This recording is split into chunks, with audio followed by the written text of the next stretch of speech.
ओम शांति। मित्रों, आज मैं आपको अध्यात्म के क्रम में आपको मैं मदर्स डे की बहुत बहुत बधाई देता हूँ।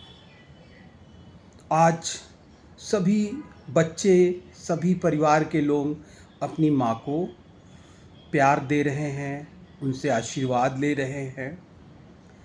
तो मेरा सिर्फ इतना ही कहना है, माँ वो है जो कि इस सृष्टि की संरचना में सबसे ज़्यादा योगदान। तो माँ को सिर्फ आप खाली फॉर्मेलिटी के लिए ही माँ का प्रयोग ना करें कि आज मदर्स डे है तो हमने आज मम्मी को बोल दिया हैप्पी मदर्स डे ना। मन से, आत्मिक रूप से अपनी माँ को प्रेम करिए, क्योंकि जिस व्यक्ति को भी माँ का आशीर्वाद मन से मिलता है वो जीवन में जरूर सफल होता है। लोगों को दिखाने के लिए नहीं, उनको उनकी सुविधाओं का ध्यान रखने का प्रयास करें। हम ये नहीं कह रहे हैं कि आप उनके ऊपर लाखों लुटा दें, कम से कम उनसे प्यार से बोलें। जो आप जितना कर पाएं उनके लिए करने का प्रयास करें। होता क्या है, बहुत लोग दिखाने के चक्कर में तो अपनी मदर्स का तो बहुत ध्यान रखेंगे, लेकिन उसके बाद ऐसे ही अगर आज आपकी माँ को जिस चीज़ की भी ज़रूरत हो, मान लीजिए होता क्या है, एक समय आता है जब माँ की उम्र इस दहलीज पे पहुंच चुकी होती है कि वो एक आज़ादी चाहती है। वो चाहती कि अब जो हम करना चाहें से करने दिया जाए, लेकिन बच्चे उनकी भावनाओं को समझने का प्रयास नहीं करते हैं। उनके टोका टाकी करते हैं कि नहीं, यहाँ नहीं जाना है, वहाँ नहीं जाना है, ऐसे करना है, वैसे करना है।